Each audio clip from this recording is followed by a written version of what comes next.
안녕하세요. 책 읽어주는 남자 이정명입니다. 오늘도 어른들을 위한 창작 동화 바다를 모르는 소년을 이어서 보내드립니다. 동화의 내용은 유치원에 들어간 아이가 겪는 큰 세상입니다. 오늘은 그 5번째 시간입니다. 이 동화는 몇 차례에 걸쳐서 보내드릴 예정입니다. 먼저 지난 줄거리입니다. 유치원에 들어간 5살 수민이는 친구들이 인사를 제대로 받아주지 않자 기운이 빠져서 집에 돌아왔습니다. 수민이가 막 잠이 들었는데 수민이의 그림자가 나타났습니다. 그림자는 수민이에게 유치원 운동장보다 큰 바다를 보러 나가자고 말합니다. 사실 그림자는 수민이의 속마음이었습니다. 수민이도 바다는 보고 싶었지만 내일 유치원에 늦을까봐 걱정이 되었습니다. 하지만 그림자는 바다만 잠깐 보고 오면 된다고 말해 수민이도 바다에 가기로 합니다. 바다로 가는 길에 달님을 만나서 이쁜 바다에 대해서 듣기도 합니다. 수민이와 그림자와 달님이 바다를 향해 가고 있는데 누군가가 막 달려옵니다. 그것은 코가 큰 도깨비, 코깨비였습니다.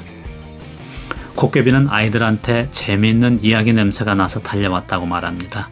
자신의 코는 재미있는 이야기 냄새를 잘 맡는다고 말합니다. 그렇게 수민이는 그림자와 코깨비와 함께 바다를 향해 갔습니다. 아이들은 항구에 가서 조명이 화려한 배들을 봅니다. 모두 처음 보는 멋진 풍경이었습니다. 멋진 배를 보던 아이들이 배 안으로 들어가서 세발 까마귀를 만났습니다.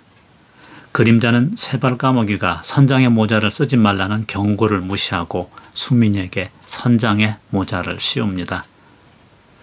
모자를 쓰자 수민이는 5살 아이에서 10살 형아처럼 되고 배는 스르르 바다로 갑니다. 세발 까마귀는 그것을 보면서 걱정을 합니다. 그리고 항해에 필요한 것을 빨리 준비하라고 말합니다. 아이들은 부지런히 항해에 필요한 것들을 찾았지만 한 가지는 찾지 못했습니다. 그러나 그것이 무엇인지는 아무도 모릅니다. 어쨌든 수수께끼 같은 그것을 아이들이 찾아야 한다고 말합니다. 선장의 모자를 쓴 수민이가 탄 배는 미끄러지듯 바다에 나아갑니다. 달빛이 비치는 바다는 금빛으로 빛났고 아이들은 평화로운 바다에 놀랍니다. 하지만 시간이 흐르자 수민이는 집에 가고 싶어 걱정을 하는데 그림자는 바다가 좋기만 합니다. 따라온 코깨비는 재미있는 이야기 냄새가 난다고 합니다. 그러나 구름들이 몰려오면서 폭풍우가 오니까 빨리 집으로 가라고 말합니다. 구름과 바람, 센 바람 등 바다 가족이 몰려오기 시작하더니 아이들이 탄 배는 천둥 번개를 동반한 폭풍우 속으로 빨려 들어갑니다. 그런데 어찌된 일인지 코가 큰 도깨비, 코깨비는 무서워하지도 않고 코를 벌름거리고 있습니다. 수민이는 바다가 무서워졌습니다. 제6장 암초가 일어서다. 이제 바다는 수민이와 그림자가 생각한 신비스런 금빛 바다는 아니었습니다. 얼마 전까지만 해도 바다의 얼굴은 신비스럽고 아름다운 달빛이 가득한 얼굴이었습니다. 그러나 지금 바다의 얼굴은 세상의 모든 비와 바람과 천둥, 번개들을 가득 머금고 있다가 쉴 새 없이 토해내는 무서운 얼굴을 하고 있었습니다. 무섭게 일어서는 파도로 수민이는 몸을 바로 가눌 수조차 없었습니다. 어느새 수민이의 얼굴은 눈물과 콧물이 범벅되어 있었고 무서움에 떨었습니다. 너무 무서워 그림자가 어디에 있는지도 알 수 없었고 세발 까마귀도 보이지 않았습니다. 엉겁결에 잡은 배의 키를 끝까지 붙잡고 서 있었습니다. 그런데 코깨비는 무섭지도 않은지 파도치는 배전에 서서 수민이를 보고 소리칩니다. 그래 수민아, 키를 꼭 잡고 있어. 조금만 버텨. 그래야 돼. 조금만 버텨. 그러나 수민이의 귀에는 버티라는 소리밖에 들리지 않습니다. 수민이가 키를 잡고 있었던 덕분인지 시간이 지나자 배는 파도에 휩쓸려가지 않고 바다에 떠 있었습니다. 수민이가 정신이 들었을 때는 누군가 자기를 부르는 소리를 들었습니다. 수민아, 수민아. 세발 까마귀였습니다. 그래, 용케도 잘 버텼구나. 그 무서운 바다 한가운데를. 세발 까마귀 소리가 들리고 주변에 그림자와 콧개비가 보이자 수민이는 그만 엉엉 울어버리고 맙니다. 그림자도 훌쩍거립니다. 수민이는 너무 무서워 죽어라 키를 잡고 있었는데 정신이 들고 보니 말할 기운도 없었습니다. 수민이가 울면서 물었습니다. 까마귀님 다 지나갔나요? 누가? 까마귀가 물었습니다. 무서운 천둥 그리고 번개랑요. 그래, 다 지나갔어. 또 와요? 바다는 항상 똑같지 않아. 매일 변하지. 아까 항구에서는 아무렇지 않았는데. 그렇지만 우린 어느새 바다 한가운데까지 왔단다. 여기는 힘센 바다 가족들이 살고 있는 곳이지. 힘이 센 거예요, 모두? 세발 까마귀는 바다 가족에 대해서 말해 주었습니다. 수민아, 천둥과 번개와 비는 바다 가족이란다. 바다 가족은 바다를 풍요롭게 가꾸기 위해서 모든 힘을 쏟는단다. 세발 까마귀는 크고 넓은 바다를 풍요롭게 가꾸기 위해 그렇게 많은 비도 내린다고 했습니다. 그러나 바다를 모르는 수민이는 도무지 알 수 없는 내용들이었습니다. 수민이는 한바탕 풍랑을 겪자 정말 빨리 집에 가고 싶어졌습니다. 세발 까마귀가 그런 수민이를 보고 칭찬을 합니다. 무서웠을 텐데 수민이가 잘 버텨주었어. 파도가 친다고 선장이 키를 놓게 되면 배는 뒤집히고 마는 거야. 수민이는 선장의 역할을 잘했어. 선장은 그렇게 배를 지키는 거다. 수민이가 물었습니다. 까마귀님, 정말 제가 키를 잡고 있었나요? 그럼 파도가 심하게 쳐 배가 뒤집힐 수도 있었는데 수민이가 키를 놓지 않았지. 정말요? 저는 기억이 안 나요. 그럴 거야. 워낙 거센 폭풍우가 지나갔거든. 까마귀 옆에 있던 콧개비도 수민이 칭찬합니다. 수민아, 잘했어. 나는 밖에서 다 보았어. 잘했어. 여럿이 수민이를 위로하자 조금 용기가 생겨 수민이는 까마귀에게 물었습니다. 까마귀님, 이제 다 지나간 거죠? 그거야 모르지. 왜요? 궁금한 그림자가 물었습니다. 바다는 바다만의 특징이 있어. 거센 바람도 자주 지나가고 높은 파도도 생기고 또 그런가 하면 아름다운 달빛도 가득 안기도 하지.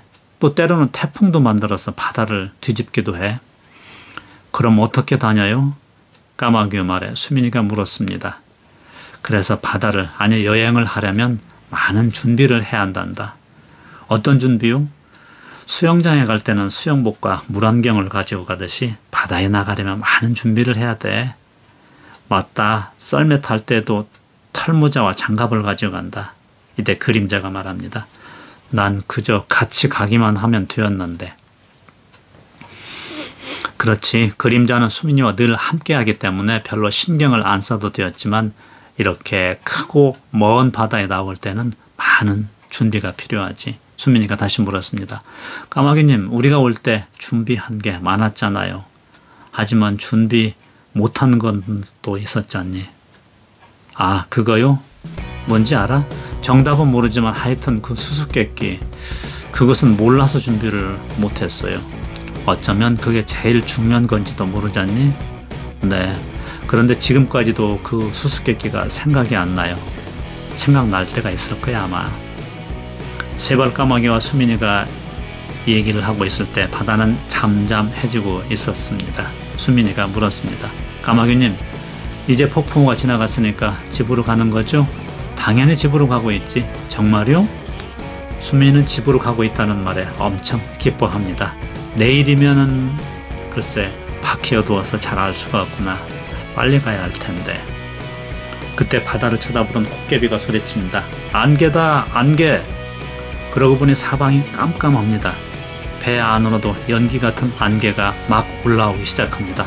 다시 겁이 나는 수민이가 까마귀에게 물었습니다. 까마귀님, 이게 뭐예요? 안개예요? 그렇단다. 안개란다. 안개. 네? 안개요? 무슨 안개가 이렇게 짙어요? 그때 배가 무엇에 부딪혔는지 쿵 하는 소리가 나면서 크게 흔들렸습니다. 그림자가 소리칩니다. 까마귀님, 커다란 거인들이 다가와요. 거인들이. 거인들이? 까마귀가 눈을 또릿또릿 굴리면서 밖을 쳐다봅니다. 그 사이 배는 다시 부딪히는 충격으로 흔들리고 있었습니다. 그림자뿐만이 아니라 거인들이 몰려온다는 소리에 수민이도 놀라고 무서움을 모르던 콧개비도 긴장을 하고 있습니다. 잘 보이지는 않지만 분명 짙은 안개 속에서 시커먼 것들이 배에 다가오고 있었습니다. 수민이는 선장에 모자를 고쳐 쓰고 어느 틈엔가 배키를 다시 꽉 쥐고 있었습니다. 다시 그림자가 소리칩니다. 거인들이 몰려온다! 그림자의 소리가 끝나기도 전에 배는 다시 한번 쿵 하는 소리와 함께 흔들렸습니다. 어찌된 일인지 거인들만 보이면 쿵 하는 소리가 나면서 배가 흔들립니다. 걱정스러운 수민이 까마귀에 물었습니다. 어떻게 하죠? 까마귀님, 거인들이 우리 배를 공격하나 봐요. 알고 있어. 우선 그림자야, 나침반을 가져오너라. 방향을 잡고 가야 한단다. 나침반을 보고 조금씩 천천히 가자꾸나. 그러면 거인들도 곧 물러날 거야. 그림자가 나침반을 펴서 까마귀한테 보이자 수민이 옆에서 방향을 알려줍니다. 내가 말하는 방향으로 나가렴. 그럼 거인들이 곧 물러날 거야. 정말요? 까마귀님은 저 거인들을 잘 알아요? 그래, 알지. 어떻게 알아요? 저 거인들은 조금 있으면 물러갈 거야. 기다려봐. 어떻게요? 그림자도 궁금해하면서 까마귀 곁으로 바싹 다가옵니다. 저 거인들은 이곳에 사는 바위들이란다. 안개 속에 서 있어서 우리들이 볼 수는 없지. 거인들이 하는 얘기 혹시 들어봤니? 거인들이 말을 해요? 그럼 뭐라고요? 바다에 올 때는 반드시 준비해가지고 오라고요. 뭐를요? 안전하게 바다를 지날 수 있는 준비. 거인들도 그렇게 말을 해요? 그럼 여행할 때, 특히 바다 여행은 정말 준비를 많이 해야 살아 돌아갈 수 있지. 그래도 까마귀님, 우리가 준비 못한 것도 있지만 그거 빼놓고는 준비된 게 많은데 하지만 힘센 파도와 바람을 만나면 아까처럼 준비한 거 다 잃어버릴 수도 있어. 그러자 수민이가 놀라며 물었습니다. 배에 물이 들어와 비스킷이 다 젖었나요? 그렇단다. 그럼 초콜릿은요? 그것도 다 떠내려갔지. 정말요? 지금 배에 남은 것은 아무것도 없단다. 네? 까마귀가 배에 먹을 것이 하나도 없다고 말하자 아이들은 크게 놀라고 걱정을 합니다. 어쩌죠? 까마귀가 배에 먹을 것이 하나도 없다고 말하자 수민이는 갑자기 배고픔을 느꼈습니다. 물은 남아있죠? 아니, 물도 다 떠내려갔어. 그제서야 아이들은 사태의 심각성을 깨닫고 울기 시작합니다. 까마귀가 말합니다. 수민아, 지금부터는 정신 차려야 해. 바다는 여러 가지 예상하지 못한 일이 생길 수 있어. 하지만 먹을 것이 없이 어떻게 집으로 가요? 그러니까 정신 차리고 선장의 역할을 제대로 해야 되지. 어떻게 해요? 지금처럼요? 까마귀는 여행할 때 필요한 것들을 알려주기 시작합니다. 우리는 육지 여행을 하고 있는 것이 아니라 크고 먼 바다에 나왔단다. 지금부터는 앞에서 경험했던 일이 다시 또 생길 수가 있으니까 정신 똑바로 차리고 어른스럽게 항해를 해야 돼. 다시 또 큰 바람이 온다고요? 놀란 수민이가 물었습니다. 아니, 변화가 많은 바다니까 또 폭풍우가 올 수도 있다는 얘기지. 수민이가 다시 물었습니다. 그런데 까마귀님, 왜 바람이랑 비랑 천둥은 같이 다니는 거예요? 그들도 함께 다니고 싶어서 다니는 것이 아니라 주어진 일을 하는 거야. 그래야 바다가 달라지고 깊은 물과 얕은 물에 사는 고기도 살 수 있어. 그렇지만 우리는 먹을 것과 물을 다 뺏겼잖아요. 뺏긴 것이 아니라 우리가 준비를 못해서 잃어버린 것이지. 그 수수께끼를 풀었으면 괜찮았을 텐데. 그럴지도 모르지. 수민이는 다시 잠깐 그 수수께끼를 생각합니다. 그게 뭘까요? 뭐가요? 수수께끼요. 때가 되면 풀릴 거야. 까마귀님, 그 수수께끼 어렵죠? 그래, 내가 생각해도 어려워. 까마귀와 수민이가 얘기를 하고 있을 때 배는 차츰 안개 지대를 벗어나고 있었습니다. 그러나 어디를 보아도 빛은 보이지가 않았습니다. 다행히 바람이 약하게 불어 파도도 잔잔해졌고 배는 크게 흔들리지 않고 나아갑니다. 수민이가 까마귀에게 물었습니다. 까마귀님, 이럴 때 달램이 있었으면 뭐가 보일 텐데 지금은 아무것도 보이지 않네요. 그렇지, 안개가 있었고 비구름이 늦게 바다를 건너고 있어서 아무것도 보이지 않지만 이제 조금 있으면 별들이 보일 것이고 그 다음에는 아침이 될 거야. 까마귀가 아침이라는 말에 아이들이 크게 기뻐하였습니다. 그래, 어린이들은 그렇게 희망을 가져야 되는 거야. 아침은 우리에게 힘과 용기를 주거든. 맞아요. 아침이 되면 섬이 보일지도 몰라요. 그렇단다. 섬이 보일지도 모르지. 그러나 여행은 항상 우리 뜻대로 되는 것이 아니니까 긴장을 늦추면 안 된단다.